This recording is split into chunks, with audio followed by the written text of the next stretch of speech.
Okay, call us to order. Roll call, Miss Mary.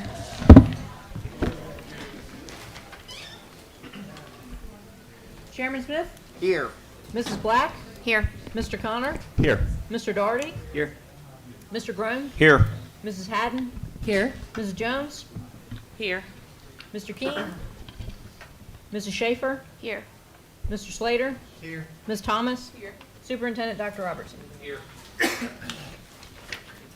Okay, a couple of things we need to add to our agenda before I ask for an approval. Right after we approve the agenda, I'm going to recognize Ms. Jones, who has a word for us. We'll do that right after we approve the agenda, so add that note there.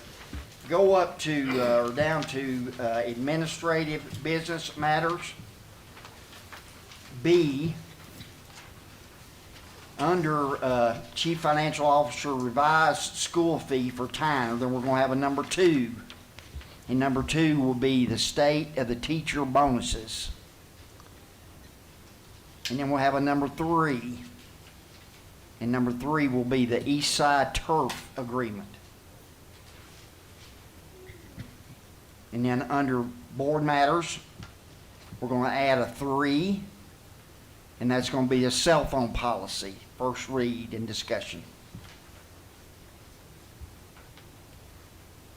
So I'd ask for a motion to approve the agenda.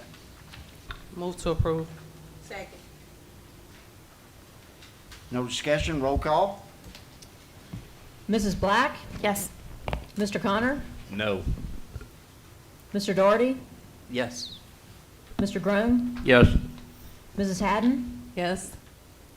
Mrs. Jones, Yes. Mr. King, Mrs. Schaefer, Yes.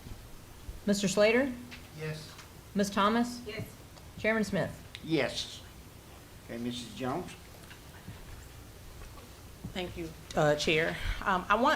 We, the Hamilton County Board of Education, would like to take this time to recognize one of our own who has left us and transitioned on, but we would be remiss not to recognize Mrs. Karen Glenn in her transition from this life to another. And so I want to take this time to make a couple of remarks about Mrs. Glenn, and then we will take a moment of silence.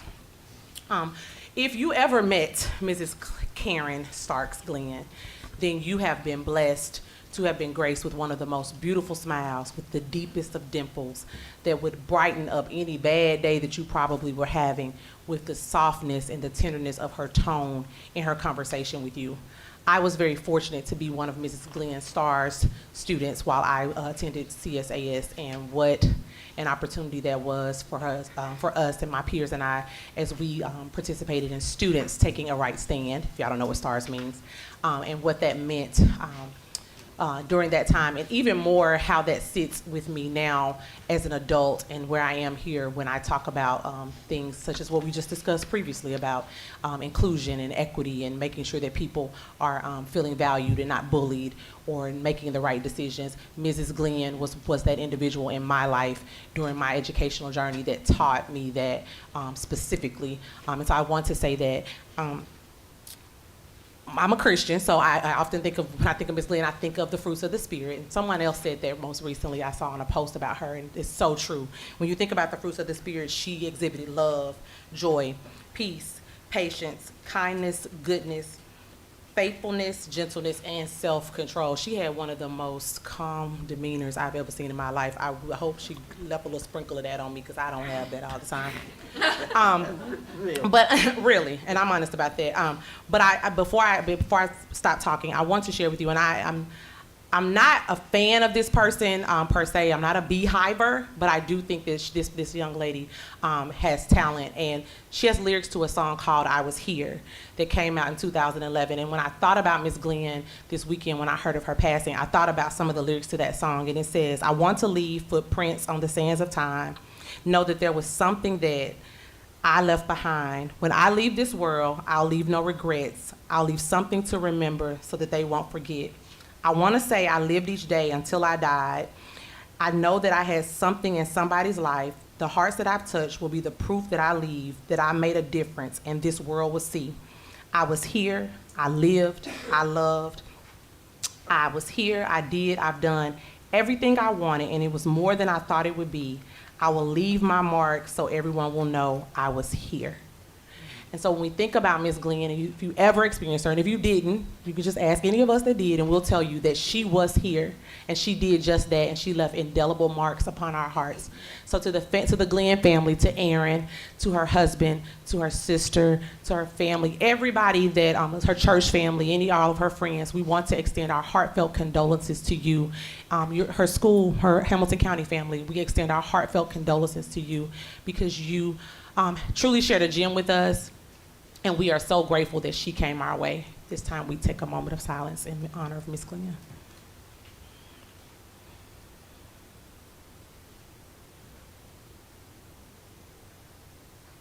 Thank you. Thank you, Ms. Jones. Thank you for that. Dr. Collier.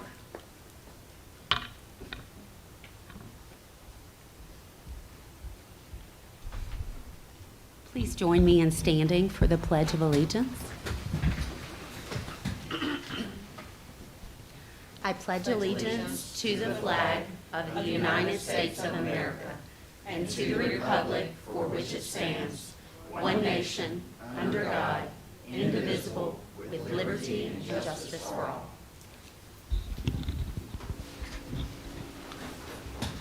And thank you for allowing me to come and spend a minute in front of you and represent my school, Harrison Elementary School, which is one of the fastest growing elementary schools in all of Hamilton County. As we start the new school year, we know that the world feels really complicated right now. There are challenges all around us, and the work of education can be really tough. But today, let's choose to begin with joy. Not joy as distraction, but joy as resistance. Joy as fuel. Joy as a commitment to see the light in our students, in our educators, and most importantly, in one another. This year, may we anchor ourselves in the deep purpose of what we do, to create spaces where children are safe, known, and inspired, where laughter is part of the learning, where curiosity is welcome, and where healing is possible. And most of all, joy is not an extra, but it's an essential. Let us remember that behind every policy is a child's face, and behind every data point is a dream. And behind every classroom door, there's the possibility for transformation. So as we begin this new school year, may we lead with clear vision, courageous hearts, and an unwavering belief in the power of education to light the way forward. May joy guide us, may purpose ground us, and may this year be the one where we rise with wisdom, compassion, and most importantly, joy at the center. Thank you.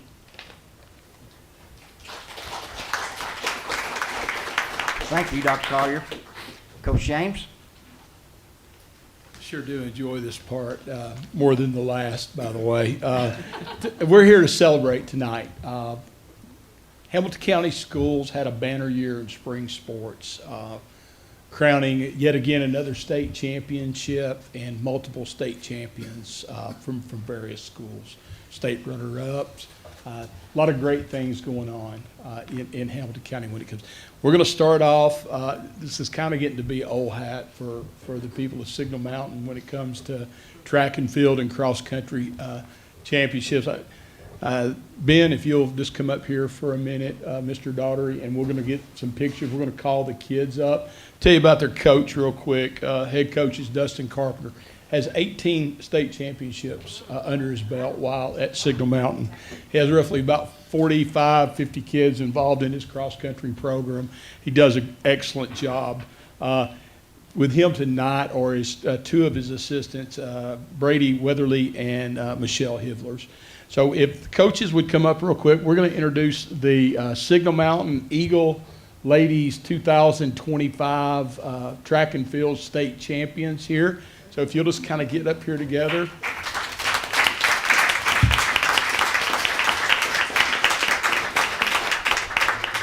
So we have a certificate that has been prepared for each of you. Well, we're going to go ahead and I'm just going to hand these to the coach, but I do want you to come up and be recognized. The first person, we'll talk about Marley for just a second. Her name's Marley Berkeley. In her time at Signal Mountain High School, she has won 7 individual state championships between cross country, track and field, and she has been a member of 3 state championship teams. So Marley, if you would come up.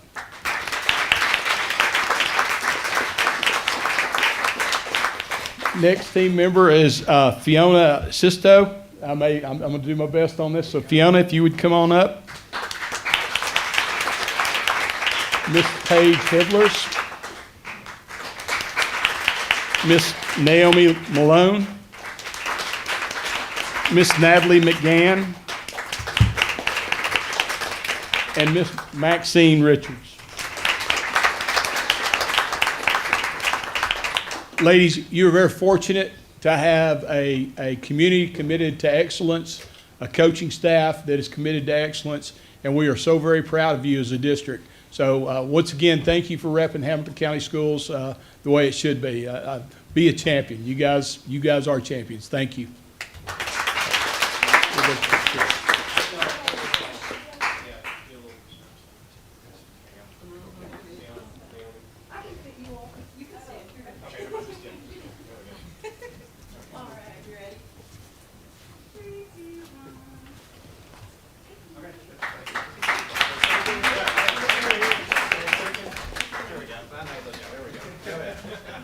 Probably should have mentioned that Marley was also a 2-time state pentathlon, yeah, I got that right, pentathlon champion.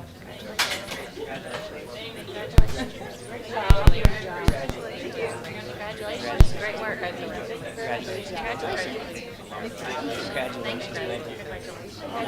Congratulations. Good job, Brady.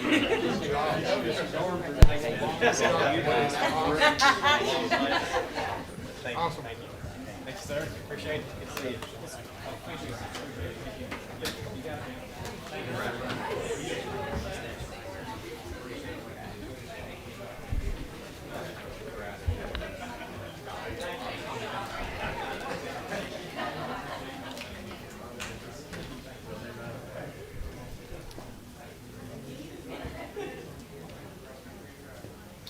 Okay, at this time, I want to go on and move on to our individual state champions. I've already recognized Marley for her 2-time state pentathlon championship. For you who don't know, there's 6 events in the pentathlon. Is that right?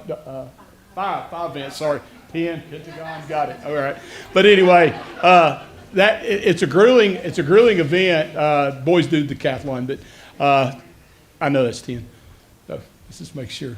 That is one of the toughest events in track and field, and to win it 2 times consecutively is quite the feat. But not to be outdone, I'm going to introduce our next state championship, a young lady from Brainerd High School. She is the first ever 4-time state 100-meter champion in the state of Tennessee. She was also the state 200-meter champion. She has a combined total of 6 state championships as a runner while at Brainerd High School, and I believe you committed to go to Vanderbilt University in the fall. So without further ado, I would like to introduce you to Miss Danielle Dunning. Wow. Daughter of proud Papa Donnell Dunning. So you just go stand right up here. All right. You want to do it individually? We doing it individually? Yes, ma'am. Because we have several in our district. Right. Yeah, you might as well stay up here for a minute. That's what I said.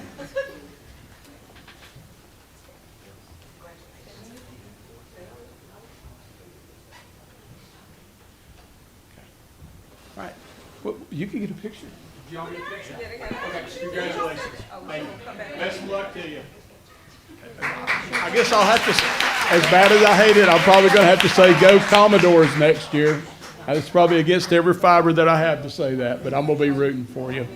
All right, next, let's bring up, I saw this kid run 2 years ago in the middle school state track meet over at Red Bank High School.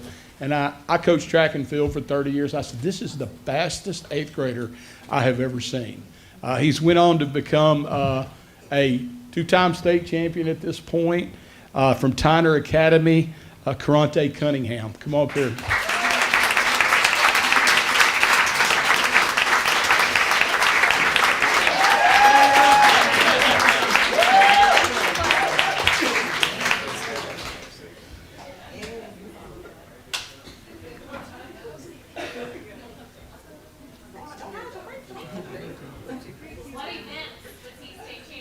He was state 100 meter champion. He was also on a relay team that we're going to mention here in a little bit. So moving on. Absolutely. Hey, Karante, you got to go shake everybody's hand. Oh, okay. All right. Next up, you forgot to shake everybody's hand. That's okay. We'll bring everybody back up for a mass picture. All right, next person, we're going to, Miss Alexandra Powell, Brainerd 110-meter hurdle champion. I believe they made it tonight, but congratulations. Another young lady we have is Fiona Eastman. She could not be with us tonight. She was a state high jump champion, state 110-meter hurdle champion in the single A. So, at pole vault. That was last year. Pole vault last year. Yep, pole vault and 100-meter hurdles. 110-meter hurdles. 100-meter. Look, you got me messed What up here school? now, Coach. Yeah, I got you. Fiona Eastman, pole vault and 100-meter hurdles. What Boys school? do the 110 hurdles. Where did she go to school? She went to, she was a student from STEM, and she went to, participated with CSAS. That's right. All right. Gotcha. All right. Next up, Tyner Academy, Adasia Nixon, one of my former football players' daughters. Adasia was the 300-meter hurdle champion from Tyner Academy.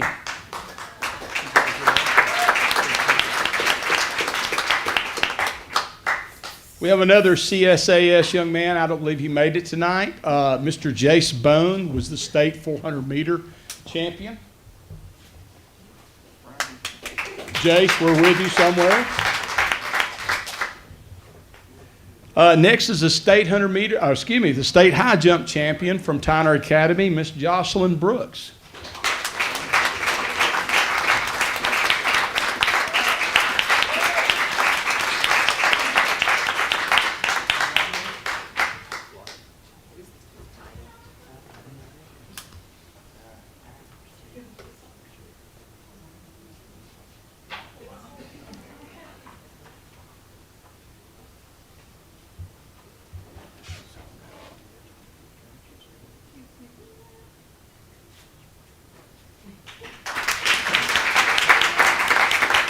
Our next triple jump champion from Tyner Academy is Mr. Cole Ward.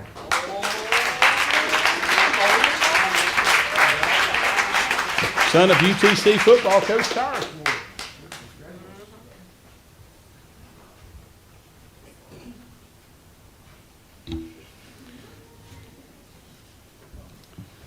Okay, we're going to recognize state relay champions at this point.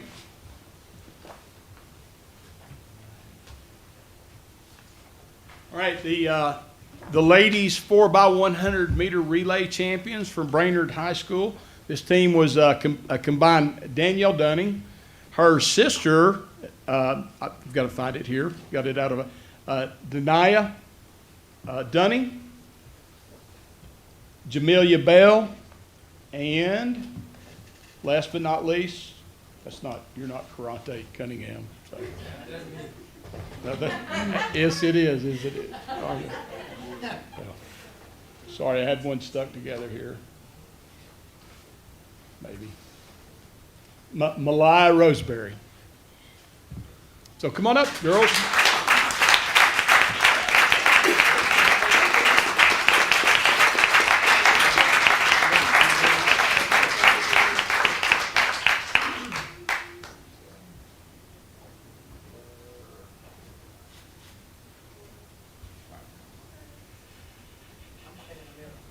When they make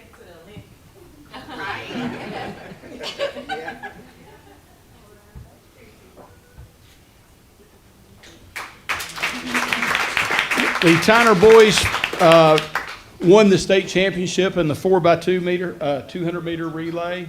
The team was combined of Karante Cunningham, Kingston Brown, Caleb Jones, and Cole Ward. Come on up, fellas.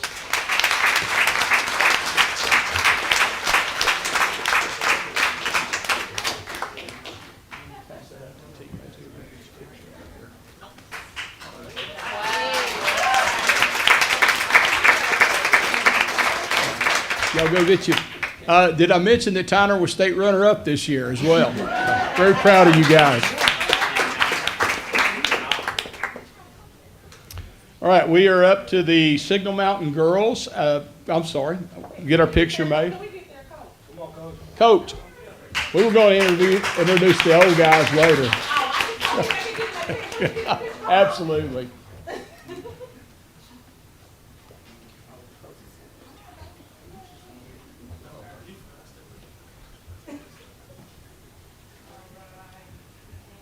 I'm gonna have on the end right here. Go slide into just a bit. And 3, 2, 1. Congratulations. All right, our last relay team we're going to recognize tonight is the Signal Mountain girls with the 4x800 meter. I'm gonna do it in a minute. We got it, Jake. Come. 4x800 meter relay. Aubrey Lynch, Eliza Albertson, I probably messed that one up, Naomi Malone, and Hannah Larimore. So ladies, come on up.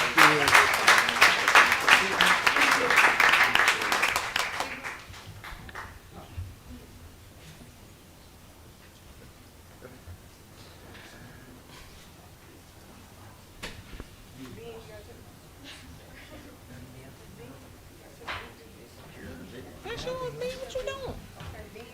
He coming. He coming. Ben coming.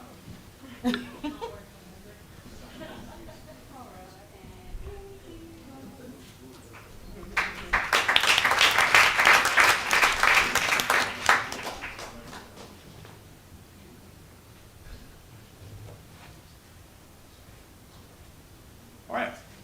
The last group I want to recognize, I want to do these guys and girls separately.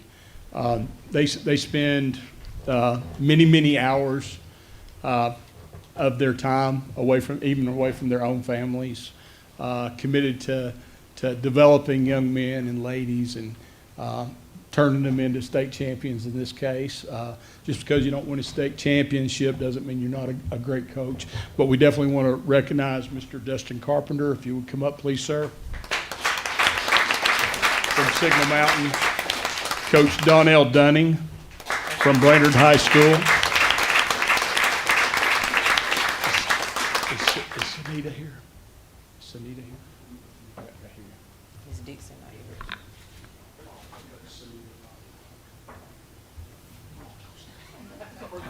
here. Mr. Kelvin Watkins.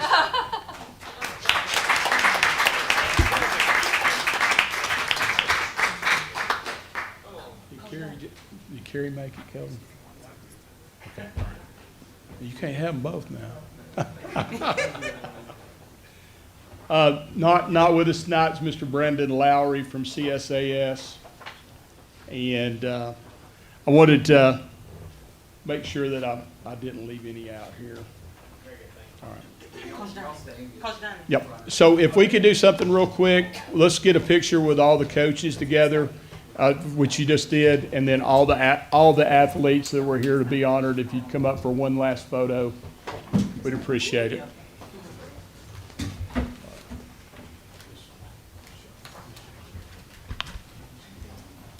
And then once the picture is done, for the students of District 5 that didn't get your handshake with the board, y'all make sure to come back through. And if there's some other students that didn't, just y'all make sure to come back through and get your handshakes, okay?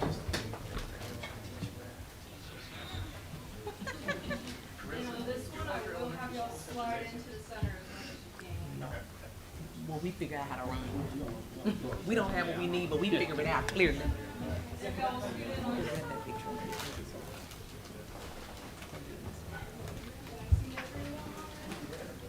And then I think you're good on here. And then if you will, whenever I go back there, if y'all direct here, we'll Hey, Denia, you might want to get up front.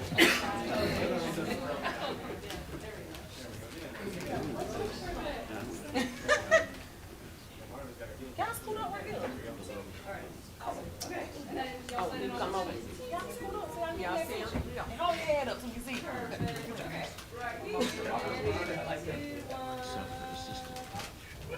Thank you. Thank you Y'all guys come for through. coming out on a hot summer night. Y'all have a good night. Students, y'all come through and shake hands. Ladies, Y'all come through. Yeah, we want to shake y'all hand too. Y'all come through. Get y'all hand shake. Wait, we can start with him. Congratulations. Congratulations. Congratulations. Congratulations. Congratulations. Congratulations. Congratulations. Congratulations. Congratulations. Congratulations. I just want to say, Thank you guys for what you do. Good job. Mr. Chair, if you don't mind if I make one more statement, I just want to say two things. One, I do want to recognize the parents of these young people. They have come with them tonight, but they have also sat out in the hot sun with them, and in the cold with them, and in the rain with them when they was running. We want to acknowledge those parents as well, because we know that not only do your coaches and their families come and support you, but your families come as well. Also want to acknowledge Coach Tyrus Ward in the back. He is a Hamilton County grad, District 5, Brandon High School. He is a coach at UTC. This is proof, Tyrus is proof that you can be from Chattanooga, and your town value you, and you make ways for young people. So we want to acknowledge Tyrus for that. And I just want to say, y'all saw what Tina did with Out a Good Track. Imagine what they about to do next year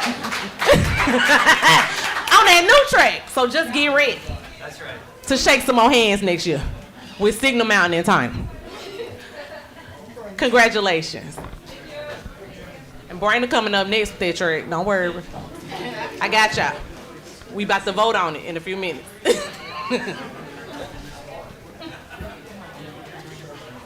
Okay, time for our board member disclaimer. I think there's just one, as I recall. I declare that I have a family member who works for the district, for the school system, and the board's vote on budget, policies, etc., may have an effect on my relative's employment. Even so, I hereby certify that I will cast my vote in the best interest of the school system. Okay. Approval to, need a motion to approve the consent agenda. Second. No lights, no discussion, roll call. Mrs. Black? Yes. Mr. Connor? Yes. Mr. Daugherty? Yes. Mr. Groan? Yes. Mrs. Haddon? Yes. Mrs. Jones? Yes. Mrs. Schaefer? Yes. Mr. Slater? Yes. Ms. Thomas? Yes. Chairman Smith? Yes. Administrative business matters. I need a motion to approve the district differentiated pay plan for 25-26. So moved. Second. And is there a chance to just make a comment or discuss? Yeah. Okay, sorry, I didn't. I talked to Dr. Robertson earlier today, and we talked about the differentiated plan and adding dawn employees because of the hazardous conditions that they work under. And so, I understand that's agreed upon. That's right. Or should we, do we need to, what do we need to do? No, ma'am. I think what we'll do is, what we discuss is adding them as part of a hard-to-staff school. So what we'll do is I'll ask Dr. Brown to, this month, work on adding that to this. I think it would be great if we go ahead and approve this. We'll bring it back to you in August with Dawn added as a Hope school. And then anything that would change pay, we can still retro that back to July 1. That's right, you said that earlier, and thank you very much for considering that. Okay, no more lights, roll call. Mrs. Black? Yes. Mr. Connor? Yes. Mr. Daugherty? Yes. Mr. Groan? Yes. Mrs. Haddon? Yes. Mrs. Jones? Yes. Mrs. Schaefer? Yes. Mr. Slater? Yes. Ms. Thomas? Yes. Chairman Smith. Yes. Need a motion to approve the revised school fee for Tyner Academy Cheer Program. Move to approve. Second. I do have a question. Go ahead. Who gave this? I can't even remember. Mary Ellen. I saw the fee went from 500 to 500 to 1,900. Yeah. Mike, I didn't say it was a normal. The same for cheerleading. I just want to make sure that in the request, like, is the school, or are we trying to figure out if there's a hardship for students, how they're gonna handle that? Because I know that that's normal, but in some families, that's not normal. And that's a lot of money. That's more than my sorority dues. How much is it? Now, I know if people wanna do things, they will pay. I'm not saying that. I just wanna know that I don't want this, I guess I'm concerned in voting, is this, am I gonna impede someone from being able to participate? And I think this because was we're doing working it? with the parents. Okay, That so they long wanted, so they as- could upgrade the program. Okay, of so what they long were as they're, I just participation, want to make yes. sure, as But- long as but I they're know the okay schools with it. also have Okay. options, yes. Okay, I'm good, I just want to. No, they're paying it, I just wanted to make sure that they were, that it was not gonna create an impediment, a barrier for kids to participate. Okay, roll call. Mrs. Black? Yes. Mr. Connor? Yes. Mr. Darty? Yes. Mr. Groan? Yes. Mrs. Haddon? Yes. Mrs. Jones? Yes. Mrs. Schaefer? Yes. Mr. Slater? Yes. Ms. Thomas? Yes. Chairman Smith. Yes. Okay, I need a motion to approve the state monies for the teacher bonuses. So moved. Second. No lights? Roll call. Mrs. Black? Yes. Mr. Connor? Yes. Mr. Darty? Yes. Mr. Groan? Yes. Mrs. Haddon? Yes. Mrs. Jones? Yes. Mr. Keen? Sorry, Mrs. Schaefer? Yes. Mr. Slater? Yes. Ms. Thomas? Yes. Chairman Smith. Yes. Need a motion to approve the East Side Turf Agreement. So moved. Second. Got one light. Ms. Black? Yeah. I just wanted to say thanks for everybody who's worked on this project. This specific park and redo of the playground at Eastside is going to be not only something wonderful for our students, but something wonderful that can be accessed by the community. This is a great investment for the entire Eastside neighborhood and community. And I wanted to thank the folks from Trust for Public Land on working with us for this. Thank you so much. Okay. No more lights. Roll call. Mrs. Black? Yes. Mr. Connor? Yes. Mr. Darty? Yes. Mr. Groan? Yes. Mrs. Haddon? Yes. Mrs. Jones? Yes. Mrs. Schaefer? Yes. Mr. Slater? Yes. Ms. Thomas? Chairman Smith. Yes. Need a motion to approve End School Age Homeless Initiative as amended. Move to approve. Second. Roll call. Mrs. Black? Yes. Mr. Connor? Yes. Mr. Darty? Yes. Mr. Groan? Yes. Mrs. Haddon? Yes. Mrs. Jones? Yes. Mrs. Schaefer? Yes. Mr. Slater? Yes. Ms. Thomas? Chairman Smith. Yes. Motion to approve bond-funded capital projects and fiscal year 26 budget amendments, self-funded. Motion to approve. Second. No lights. Roll call. Mrs. Black? Yes. Mr. Connor? Yes. Mr. Darty? Yes. Mr. Groan? Yes. Mrs. Haddon? Yes. Mrs. Jones? Yes. Mrs. Schaefer? Yes. Mr. Slater? Yes. Ms. Thomas? Chairman Smith. Yes. Need a motion to approve the Brainerd High School renovation and addition, the architect selection. Move to approve. Second. No lights. Roll call. Mrs. Black? Yes. Mr. Connor? Yes. Mr. Darty? Yes. Mr. Groan? Yes. Mrs. Haddon? Yes. Ms. Jones? Yes, and Tucker, if it go over, you better make sure we got some money. Yes. Mrs. Schaefer? Yes. Mr. Slater? Yes. Ms. Thomas? Yes. Chairman Smith. Yes. Saudi Days in Middle architect contract. Make that motion. Second. No lights. Roll call. Mrs. Black? Yes. Mr. Connor? Yes. Mr. Doherty? Yes. Mr. Groan? Yes. Mrs. Haddon? Yes. Ms. Jones? Yes. Mrs. Schaefer? Yes. Mr. Slater? Yes. Ms. Thomas? Chairman Smith? Yes. Gateway Architect contract, need a motion to approve? Second. No lights, roll call? Mrs. Black? Yes. Mr. Connor? Yes. Mr. Doherty? Yes. Mr. Groan? Yes. Mrs. Haddon? Yes. Ms. Jones? Yes. Mrs. Schaefer? Yes. Mr. Slater? Yes. Ms. Thomas? Chairman Smith? Yes. Chair, Yes. forgive me. If you would, if so please as the chair, if you wouldn't mind, I know that we all were explaining to this, but could we ask the superintendent or one of his subordinates to real quick explain what we've just voted for in the bonuses and when they'll be? Because there's dates in here and they haven't been read Are you aloud. talking about the teacher bonuses? Yes, sir. Yes, Okay. sir. Yeah, I'll ask Mary Ellen to come give us information about dates. We will be sending out district-wide communication because it will be paid out on 2 different dates. Excellent. And it has been something that in all the different teacher groups and everything has been really interested. So I think putting it on the record would be really good for us. So the state-funded teacher bonus, they have approved the list that we submitted of information. We hope within 7 to 10 days that we'll get the funds. We are working on the timing of it with our supplemental pay. We have a process around our payroll to do that. So August 8th will be when that will be posted to our teachers' accounts for those.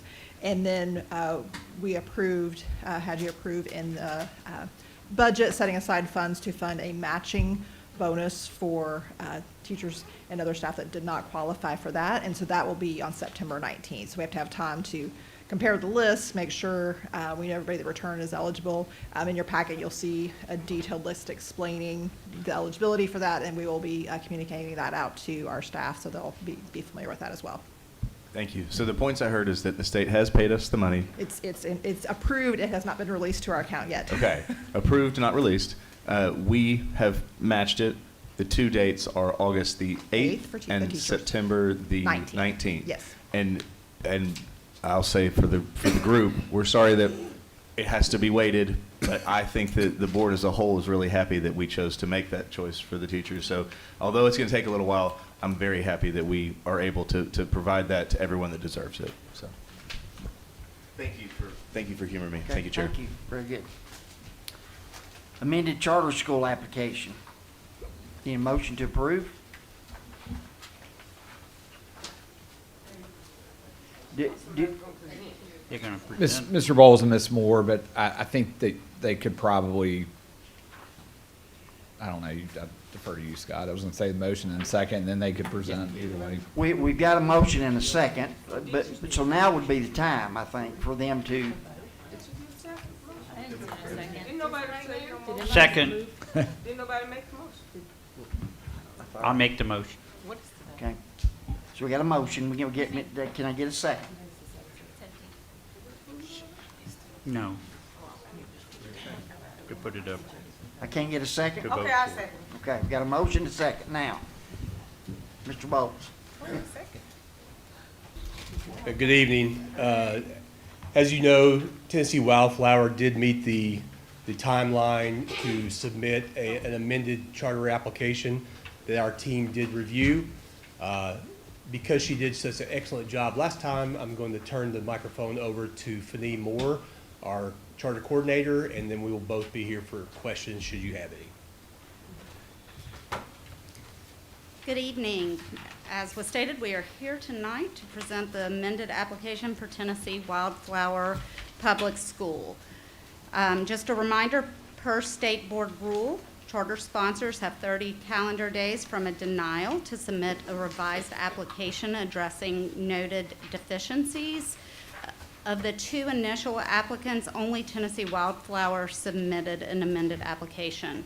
The enrollment plan continues to serve 120 pre-K through 5 students. After a thorough review, we are prepared to present a recommendation to the board. Just to note, while an exact location has not been finalized, the proposal states the school will be located in the East Chattanooga area primarily serving the neighborhoods of East Chattanooga, including Brainerd and Tyner, as well as West Side neighborhoods such as College Hills. As was the case during the initial review, a comprehensive review team was convened to review the amended application. It was made up of a qualified internal and external review team. The review committee participated in a two-stage review process, including independent amended application review as well as a consensus conclusion. The amended application consisted of the same 4 sections as the initial application. Since Tennessee Wildflower did not meet standard in any of the 4 sections in the initial process, amendments were required in all 4 sections. The 4 sections are academic plan and design, operations plan and capacity, financial plan and capacity, and portfolio review and performance record. Launching a successful charter school requires a strong, cohesive plan and founding team. Because strengths in one area cannot offset weaknesses in others, only applicants who score meet standards in all major areas of the evaluation rubric should be recommended in alignment with the rigorous standards set by Tennessee law. The application review team used the following rubric to evaluate the application: a rating of meets or exceeds standards, partially meets standards, or does not meet standard was used for each section of the application. Going into the rubric, Tennessee Wildflower Public Charter partially meets the standard due to a weak academic plan for the following reasons in the area of academic plan and design. The applicant clarified the school's mission and linked it to the curriculum, yet goals remain non-specific and lack measurable targets. The planned micro school integrates Montessori methods with Tennessee standards. New curriculum additions included HMH into math and CKLA, and year-round assessments are in place to monitor performance. While small group instruction and individualized learning are mentioned, the plan does not fully articulate how these strategies drive academic achievement or meet the needs of the intended student demographic. The application clarifies plans for special populations, but remains unclear if staffing levels, especially those with Montessori endorsements, will meet student needs. There's inadequate detail on how the school will serve and monitor students with special education needs or ESL learners, raising concern about inclusivity. The school calendar still lists only 177 days, which falls below Tennessee's minimum of 180 days. The applicant mentioned aligning with HCS, but did not detail how or when the shortfall will be addressed. Despite outlining culture-building concepts, the application lacks a full discipline policy or clear behavioral framework. The plan also lacks a clear rationale for the school's small enrollment size or evidence of financial sustainability at this scale. Based on these findings, the standard is partially met. The academic plan addresses some initial concerns for mission clarity to curriculum linking, but still falls short in measurable goals in instructional clarity, compliance, inclusion, and sustainability. As presented, the academic design lacks the specificity, compliance, and inclusivity needed to fully assure readiness to launch and meet educational standards. Operation plan and capacity evaluation. The Tennessee Wildflower Operations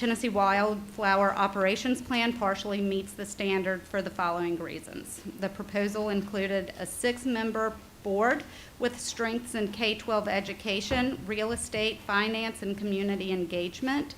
A previously flagged member affiliated with Wildflower Schools was removed in response to review committee feedback.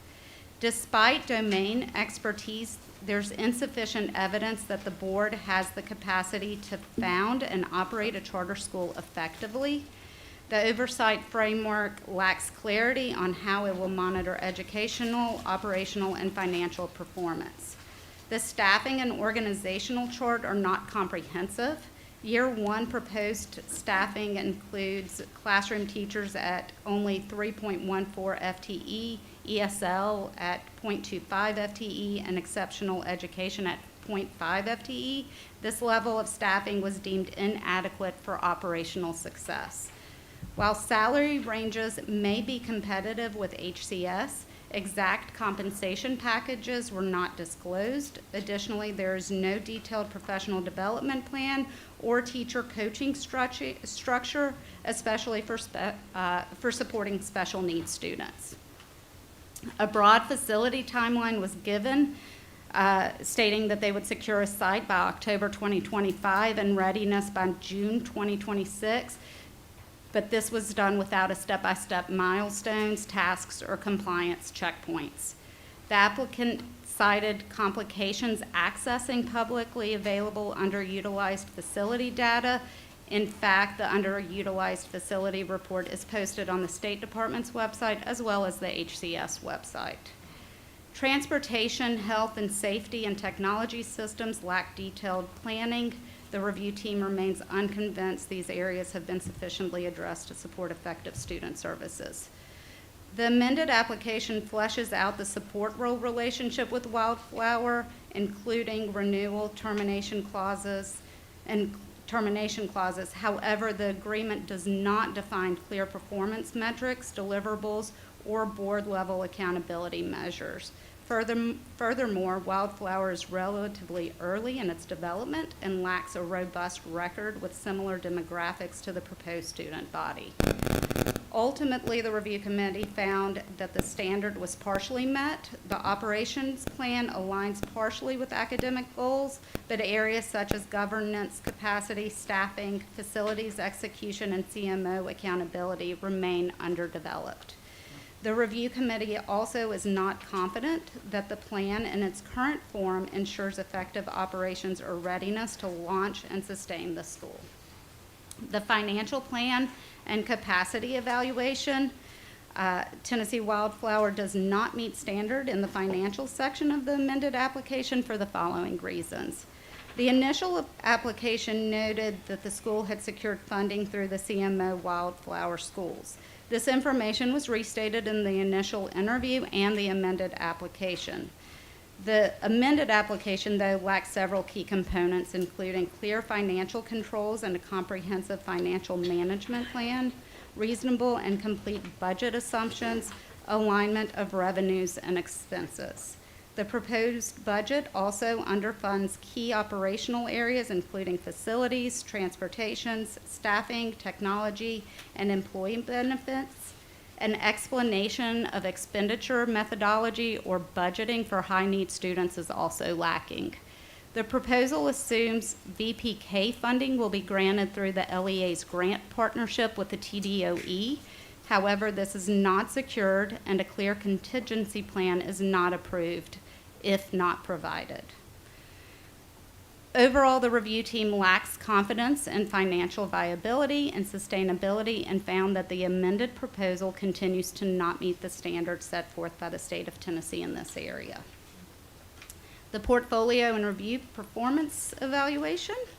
When a charter school plans to partner with a charter management organization or a CMO, it's critical that the organization has strong proven track record of success in the areas it will support. In this case, Wildflower Schools, the proposed CMO, partially meets standard based on the information provided in the application and interview. The organization has no history of contract termination, non-renewal, legal issues, or financial corrective actions, which is promising. However, while the application included some evidence of positive academic and operational performance, there was not enough clear data to demonstrate consistent success, especially in raising achievement for all student groups, including special populations. One key challenge is that many of the CMO schools are still in early phases and serve primarily non-tested grades, making it harder to assess academic outcomes. Additionally, the applicant did not submit required financial documents such as audited statements or current internal reports, so we could not verify the fiscal health of either the CMO or its individual schools. As a result, there are ongoing concerns about the proposed school's ability to meet enrollment targets and ensure long-term viability under this CMO. After a thorough review of the application, the review team found that Tennessee Wildflower Public School did not present a clear or comprehensive school model. Key areas including academics, operations, finance, and portfolio record were lacking.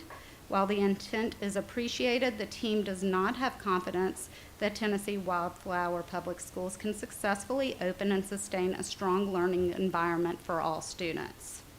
Although the amended proposal showed some improvements, it still falls below the meet standards threshold and is not recommended for approval.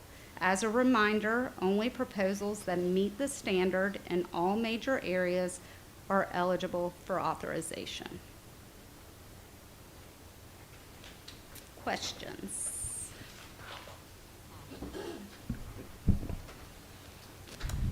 No lights? No questions?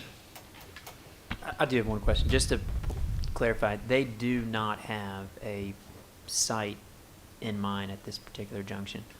As of the submission of the amended application, no, they did not. Thank you. So if we, today, we reject this proposal, what happens next?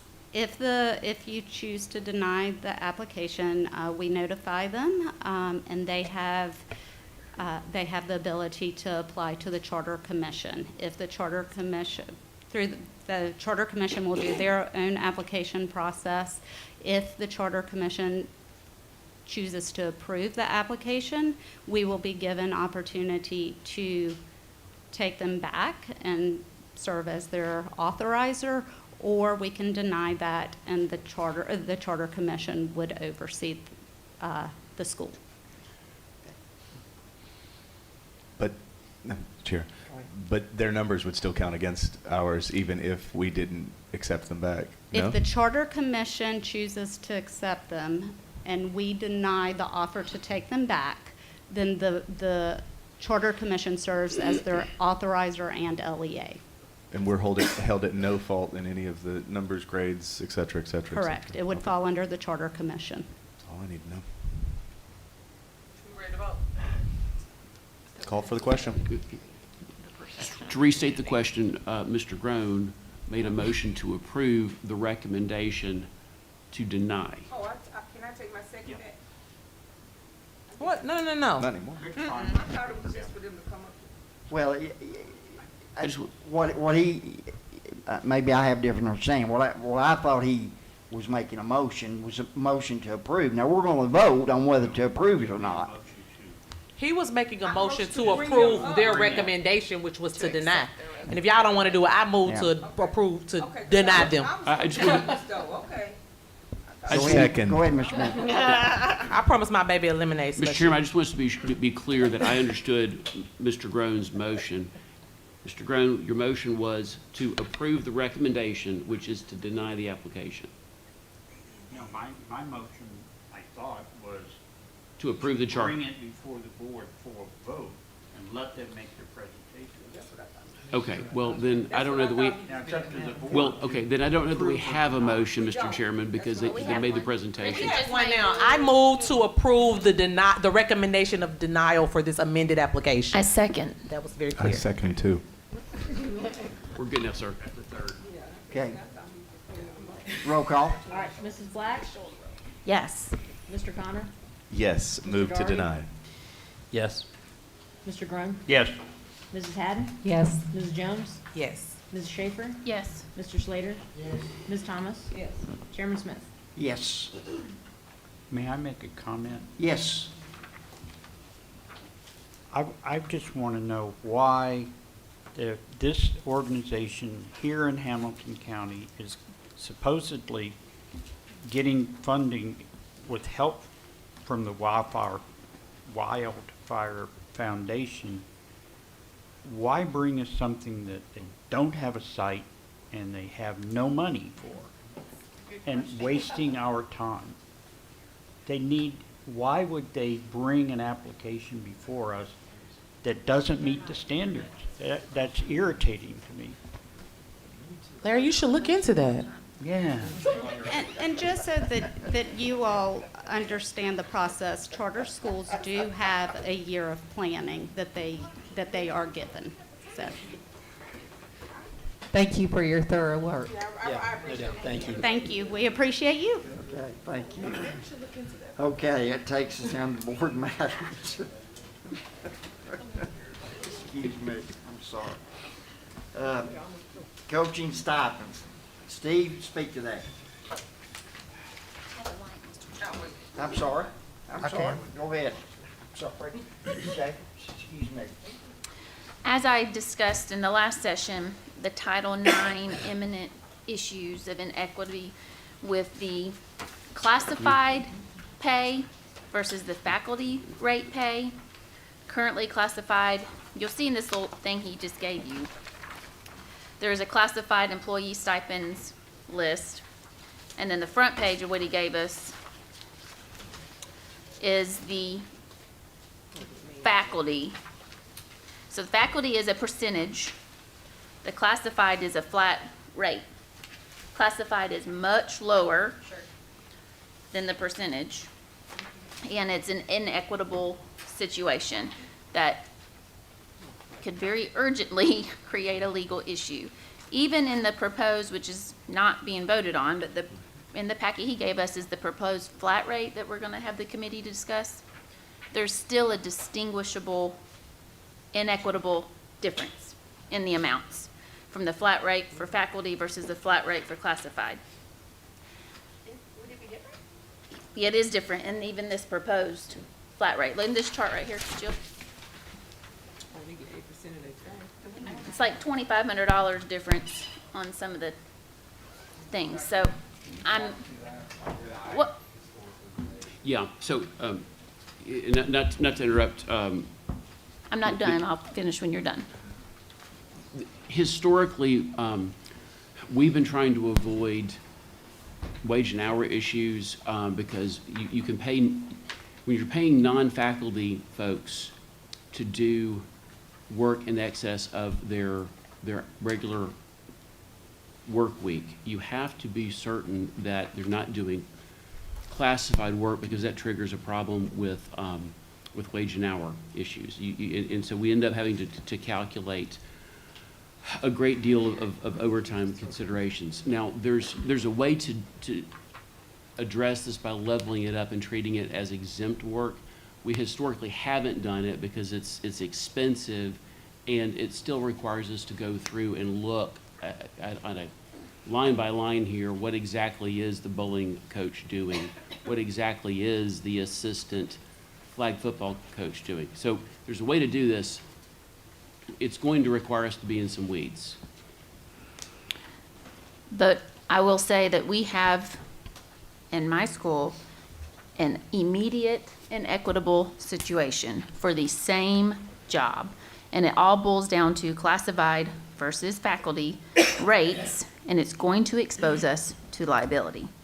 So I am making a motion to equal this out. Because of Title IX, I want to make a motion to get rid of the classified designation. It would just be the same faculty rate.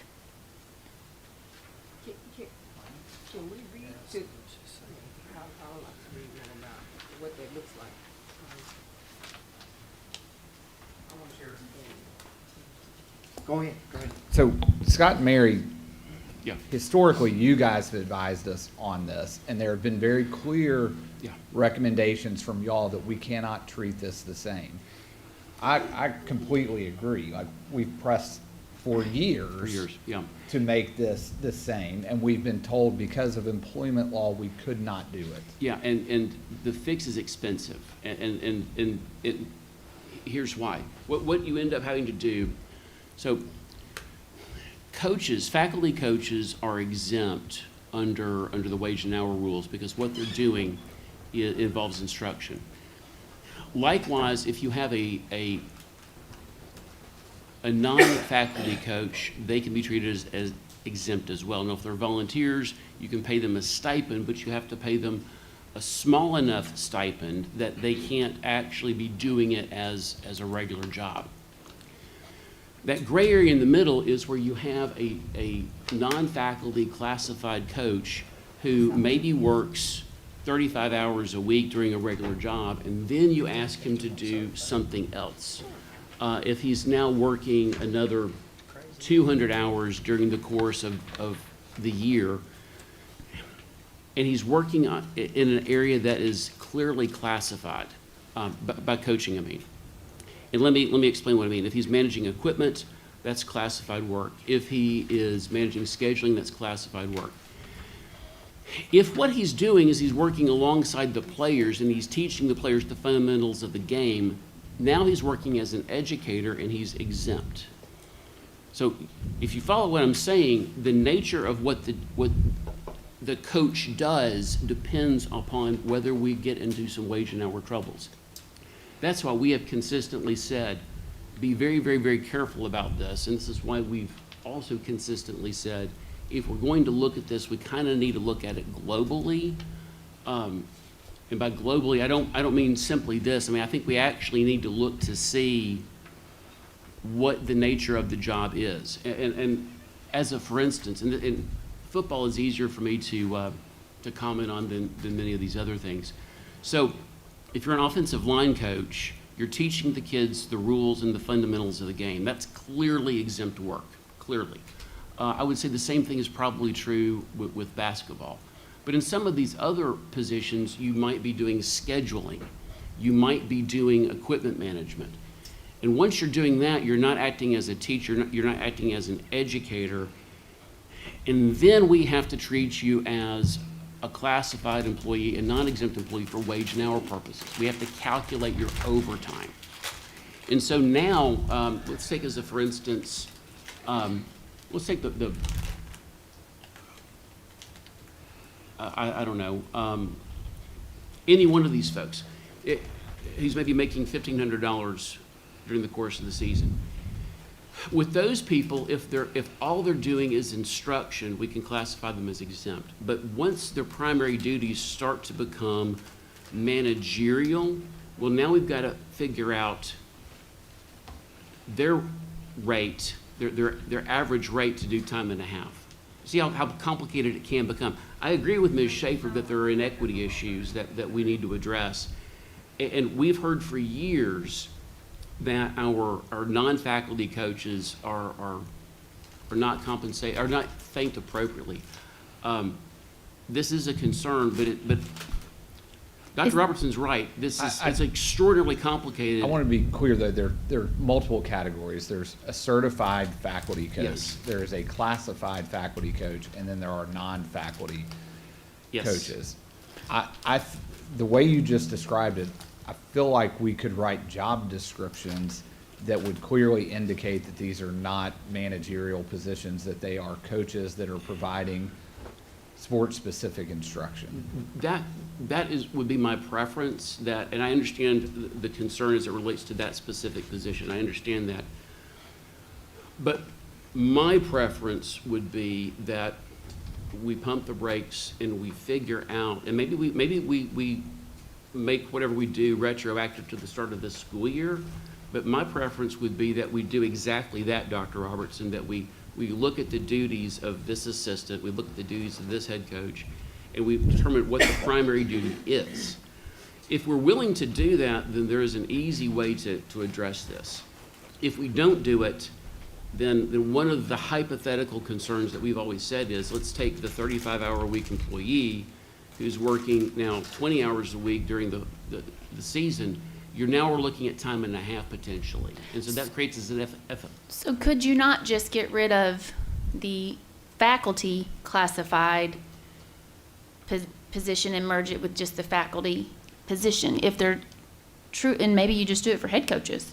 So I think what my understanding has always been, because they are paid, considered hourly, is that's why we couldn't do it. But the way you just described it, I've never heard you describe it that way, And it makes me think that we have a first task for the new athletic committee to, essentially write job descriptions for coaching positions that are saying the primary responsibility is to provide sport-specific instruction to athletes, not to do scheduling, not to do paperwork.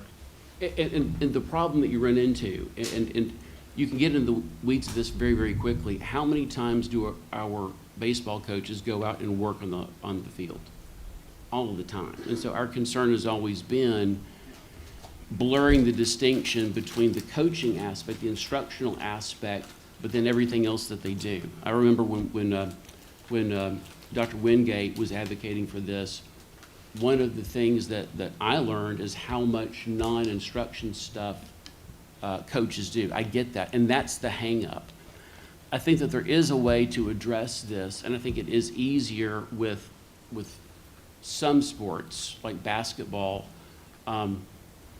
but I do think that this is probably something that should be looked at globally with an eye towards addressing the Title IX concerns, because looking at this list, I actually do see some situations, not so much between certified and non-certified, faculty and non-faculty. I see some discrepancies between sports. So I think you're on the right track. I just think that the fix needs to be a little bit bigger than what you're suggesting, and I really do think that the board needs to look at this all at once. That's my recommendation. But my concern is if we don't retro date it back to the first of the school year, then we're open for some liability. So I think that whatever we do, we need to be equitable about, and if what we determine here is that there's a problem, then we need to fix it. But Dr. Robertson's right. What we may have to do here is break down the job descriptions. We may have to track hours that people are actually working on things. That's why we've been very reticent to go down this path.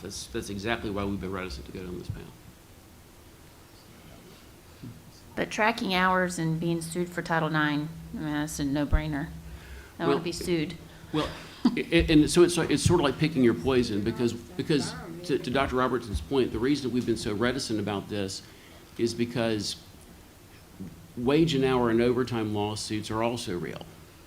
And so what we have done is we have been very reluctant to compensate coaches for some of the time that they've actually spent, recognizing that what we're talking about here is a job of work.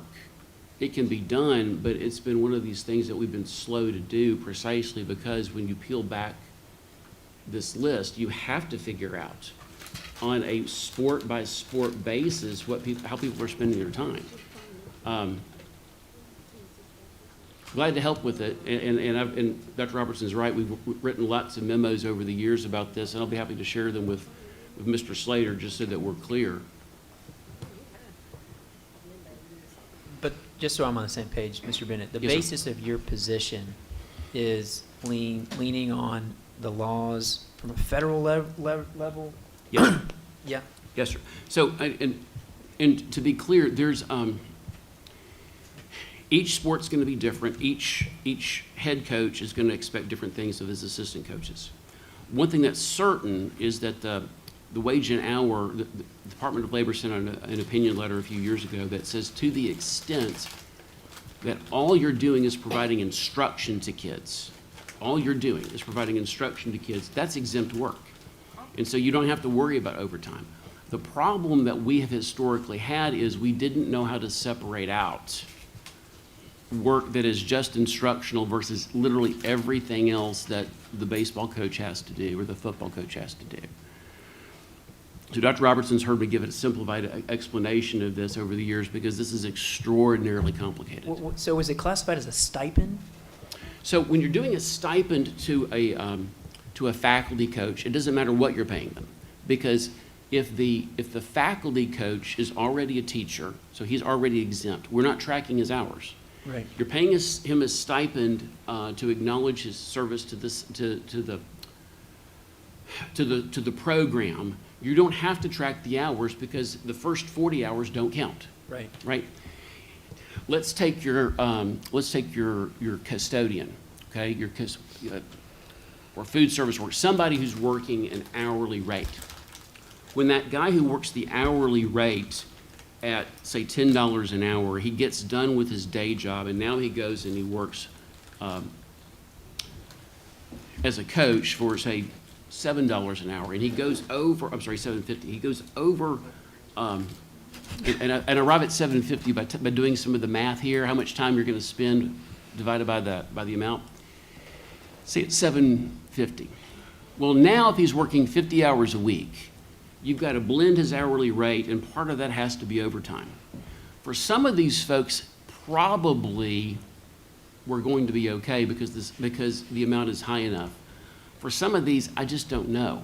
And so this is a complicated analysis. I think we can get there if the board is willing to spend the time talking about it and maybe investing the money to be sure that we do satisfy the wage and hour issues that are at play here. That's been one of the concerns, is it takes money. Yeah.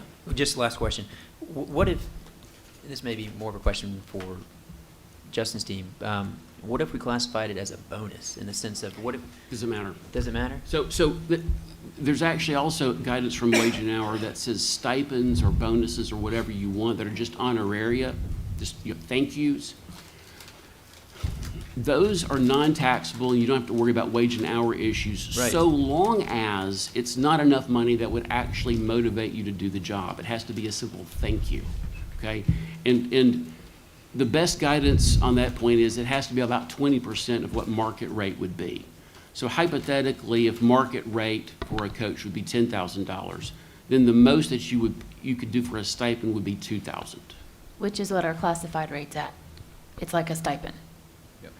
That's sort of, and I can't remember. I think that, like, I know he's voluntold, but like this just takes us getting into this committee and working towards it. That's what the board wants. That's what I was gonna say. Can they talk about this in their committee? We Because I ain't on that can get committee. with And I, Scott and Mary, and My Penny's kid's done some work 6. on this in the past with them. I can get Penny to come to meet with Mr. Slater, and we can kind of get something on paper and start working towards it. Because what I'm hearing is. Do I need to amend my motion to make sure we retroactively pay these people to the first of the school year? Well, Once we come up with that? I would recommend kind of the same way that we are doing with, the Dawn, moving it to the Hope, is like, give us a minute to work on it, let's bring it back, and then you can make a motion Okay, then. I'll table my motion Yeah. for now. Yeah, that's my recommendation, Mr. Chairman, Ms. Schaefer, is that we work on this. The last time that we really spent a lot of time working on this was when Mr. Fogelman was here, and we developed this framework. Even then, we discussed there were other ways to do it. Other districts do it differently. But candidly, as large as we are, we do draw the attention of wage and hour inquiries. We had a wage and hour inquiry many years ago. It was about 20 years ago, wasn't it? 2009. It was a while ago. And so we do draw the attention of these things. There's a way to do it, but it requires a lot of deliberation and intent, and then the fix is expensive. The commitment to do it right's expensive. Okay, Mr. Slater, and then back to you, Ben. Jackie asked a while ago about the number of coaches, why we have so many coaches, but you got to understand the TSSAA has added sport after sport. They've added bowling, they've added girls flag football, and so on and so forth. So you got to have coaches for all those. Underwater basket weaving.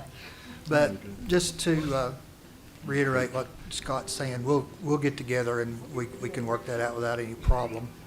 I've got a couple other things that I want to throw in, so we'll get together on it. Okay. So, Mr. Connor? Thank you, Chair. So I share the concerns of my colleague about getting into the legal correctness. I like the idea of creating the positions. That I didn't light up until after or before you'd said that. I would say also that, like, I was worried hearing you say it was going to be very expensive. I wouldn't want to spend the money we need to use for the coaches on getting out of some way, but let me just say this, because I think there's a lot of thoughts to this. So I would, at this time, make a motion to table this to committee, as long as it can be, all know that it could be prorated back to the first of the year. So I make a motion to table this to committee. Do I have a second? Third, fourth, and fifth. Because now I'm confused on, I mean, when I was in school, my gym teacher was a coach, Coach Tyler. He didn't Okay, coach so- nothing else but track. I did. I don't understand. So it's all on you, good. Steve. We're good. Okay. I think they're more than capable. Okay. They can do it. All right, Call for the question. question for what? But her motion to table it is a motion that has to be, we have to take some action on an agenda on it. item. She made a motion to table it, so we have to vote to table. We got to vote to table it. To table what? Where are we tabling? My motion. The motion that she want to pay these people retroactive last year or something, I don't know. Retroactive to this year. Did you have a second in the first place, Jody? No, but then Ben Made a motion made a motion too. Yeah, the motion is to table this to committee. Yes. That's the current motion. Okay, roll call. Mrs. Black?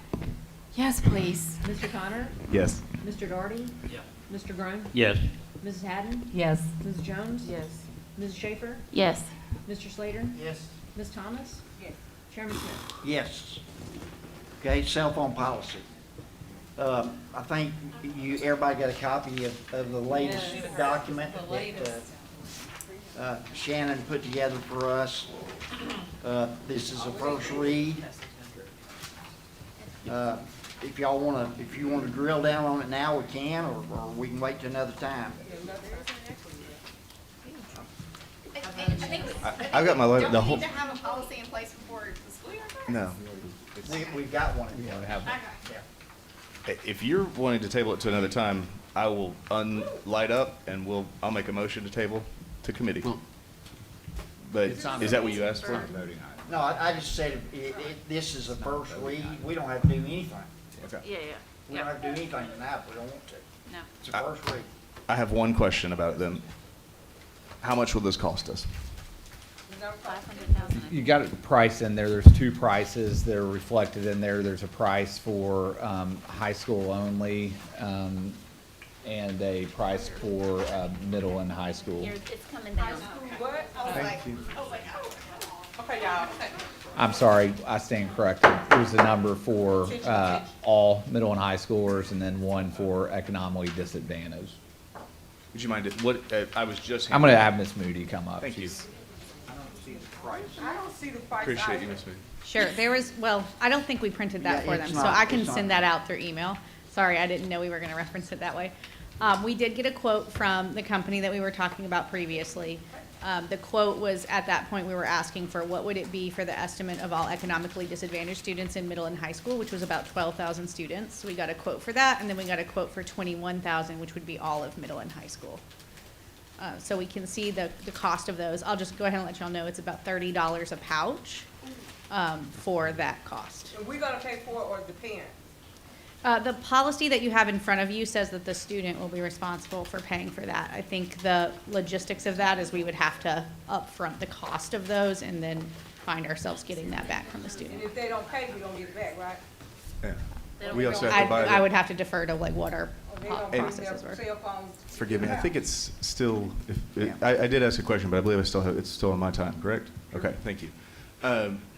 We would have to buy them up front and then sell them back to the people. So we're in doing some sort of charge. And we're then also, as we've mentioned, and now this is the 8th time that we've talked about this in my tenure on the board, we're now throwing something else onto the teachers to be responsible for making sure that these phones are locked up every time. And that's something that they have to take time out of class time to make sure they're doing.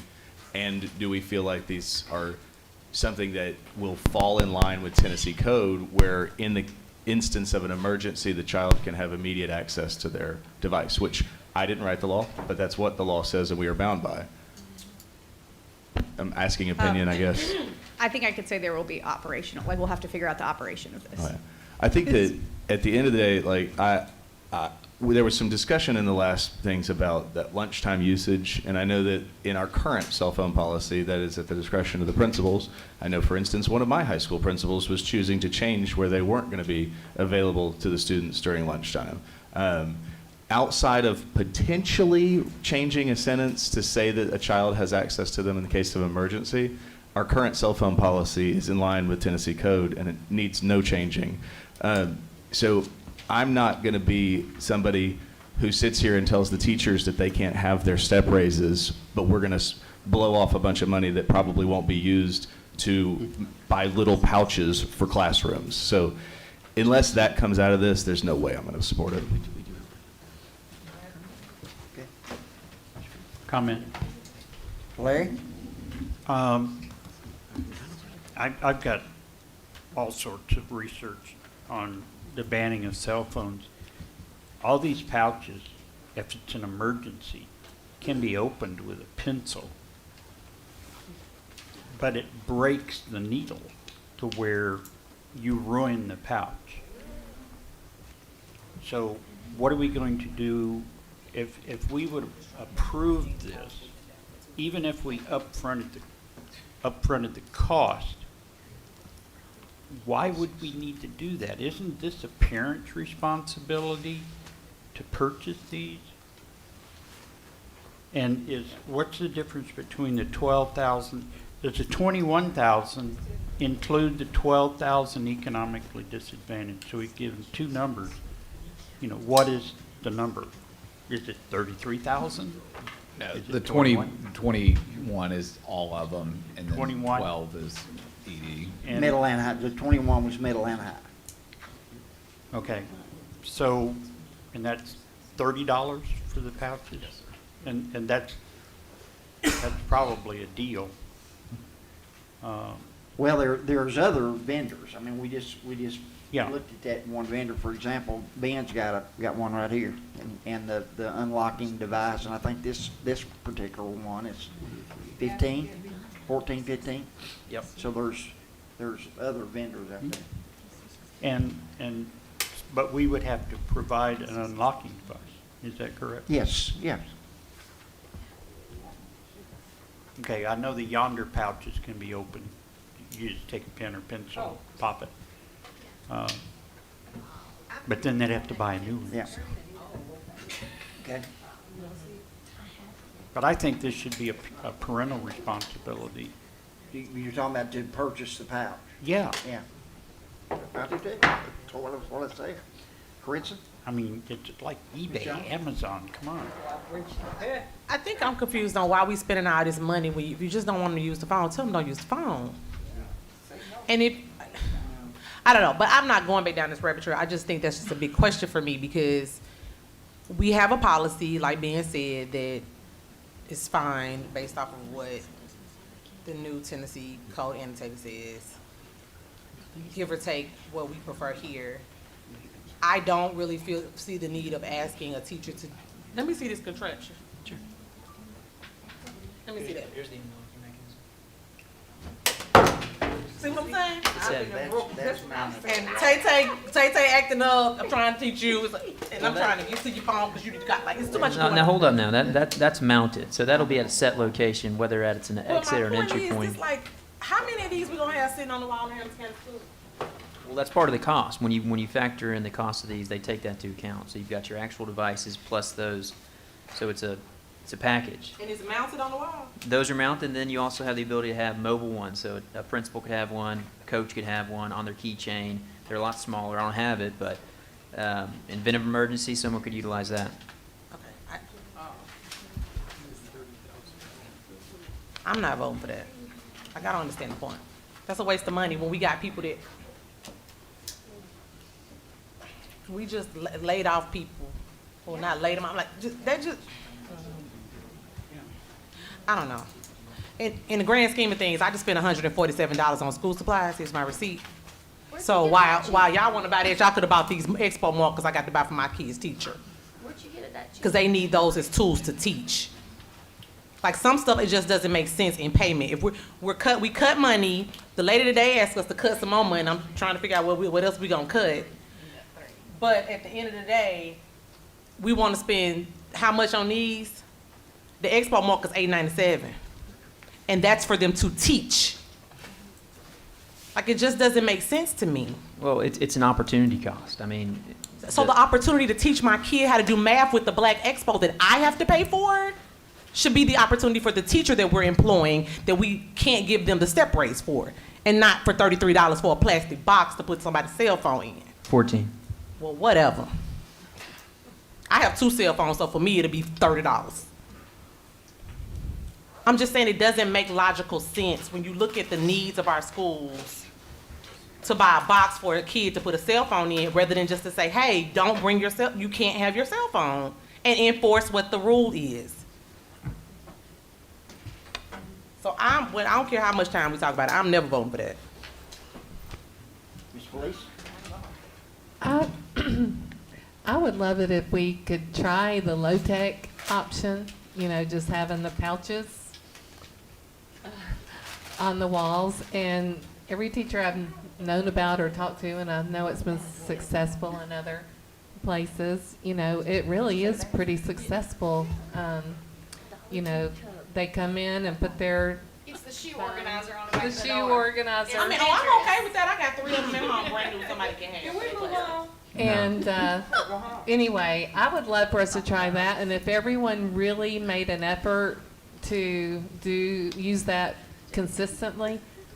Plus, you know, I wonder about, as far as the law, them being able to access it if it's locked in a pouch all day. You know, they're supposed to be able to access it if they need to. I just would love for us to try that as a very low-cost option anyway. Mr. Doherty? I'm not gonna, I know we're not talking about it in detail, but what I wanted to do is just to provide some database information, and I think that's important. Whatever position you're on, or regardless of what type of decision, it's always important to look at the data. And the good thing is we have a lot of data now. I mean, you don't have to look far. I mean, Arkansas just has some data, and this is something that is happening all across the country and has been happening globally for years, dating back to 2018 when I think it was in London where they started implementing, rolling out a bell-to-bell ban. What I think is just interesting, and I'll leave it at this, and I respect everybody's position on this. I really do. You know, I'm a parent, and I think about this all the time. We've got a 10-year-old as of this week, and we're not trying to tell parents how to adopt technology in their house. Well, what I'm trying to have is a healthy discussion of what makes the most sense when these kids, who I feel are under our responsibility for 8 hours out of the day, how we're taking care of them. And when you take a step back and you look at the data in terms of what the impact is, negative impact on kids, particularly with social media and cell phone usage, it's overwhelming. It's almost, frankly, scary. And I think it's probably the greatest threat we have for this next generation is this.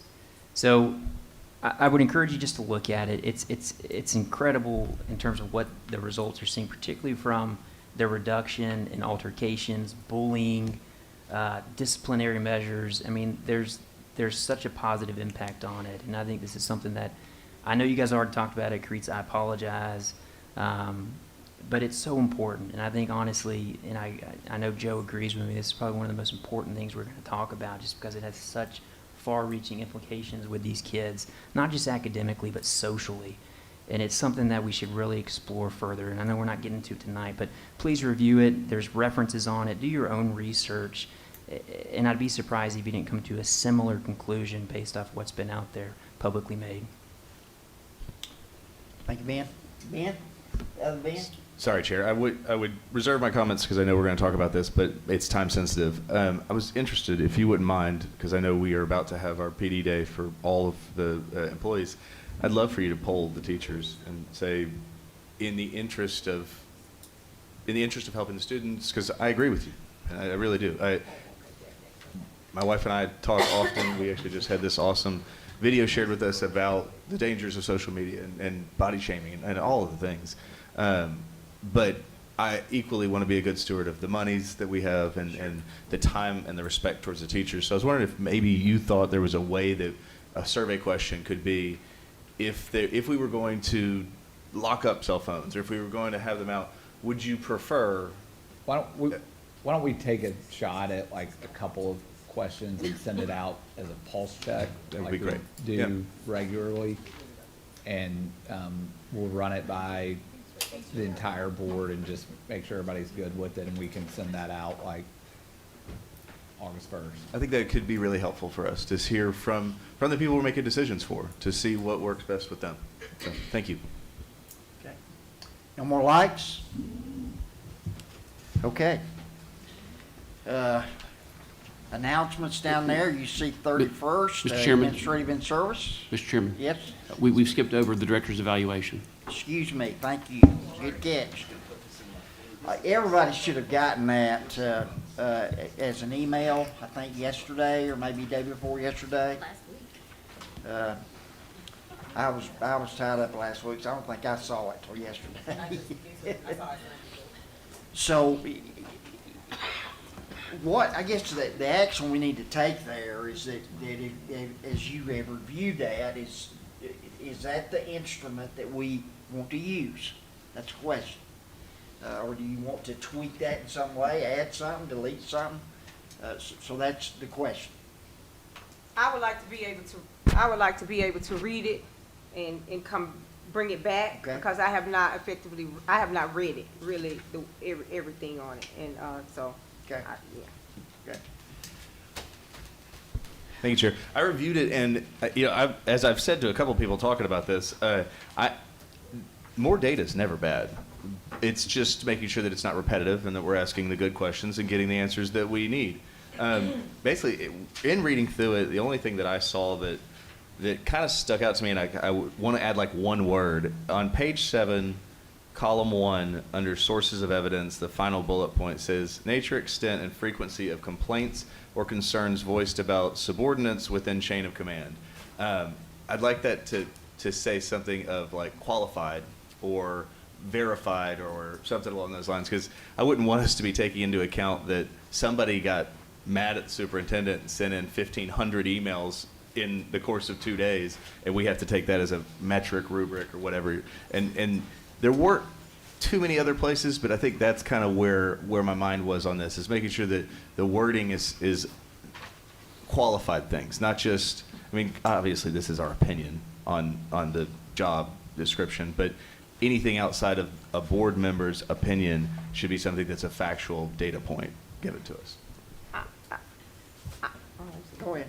I just think just what you read, I haven't read it, but for me, that could also lead to someone petitioning out and saying, let's all of us get together and form a complaint of a superintendent or director, whatever the title is, and create even more friction. So for me, just listening to what you said, I haven't read it. I don't want anybody's, I'm just being honest, I do, because it matters to me how you treat people, and I've told Dr. Robinson and everybody else that.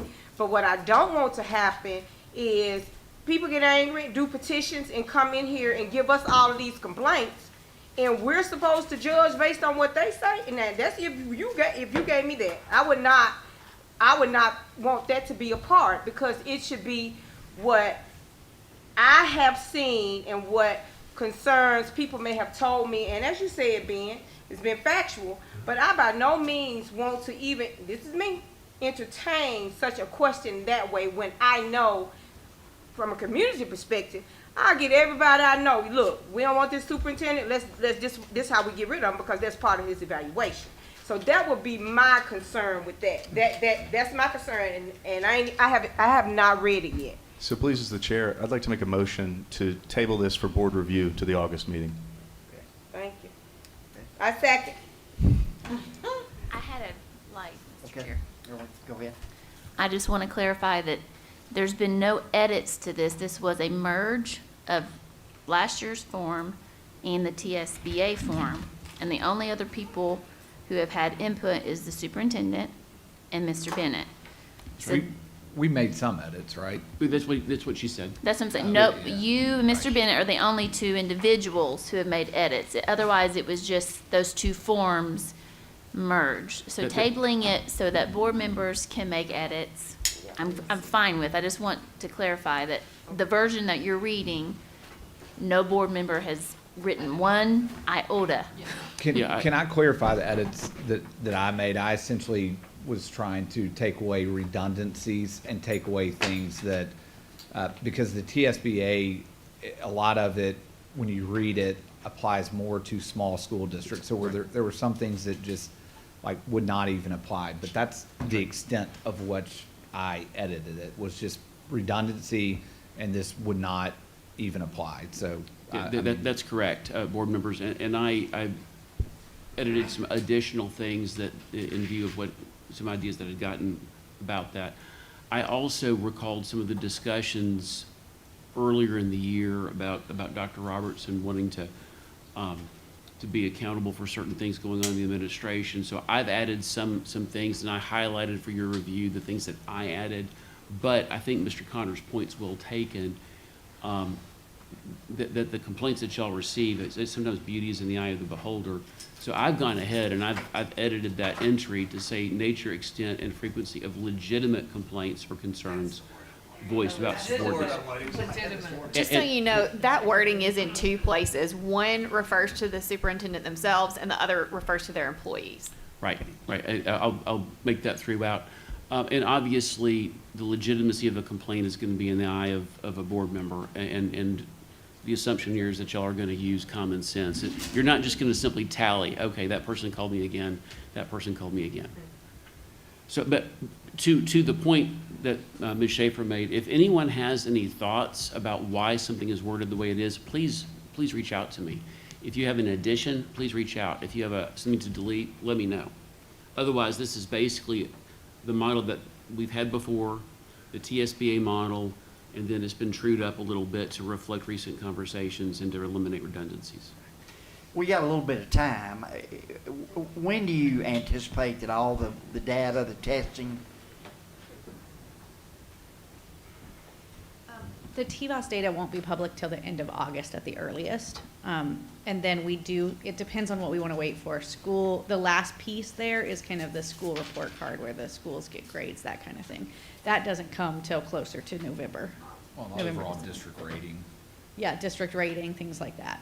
So there's always going to be this like tier out of data where we first get just the test scores, then we get the TVOS, then we get school ratings and accountability, and then district ratings as well.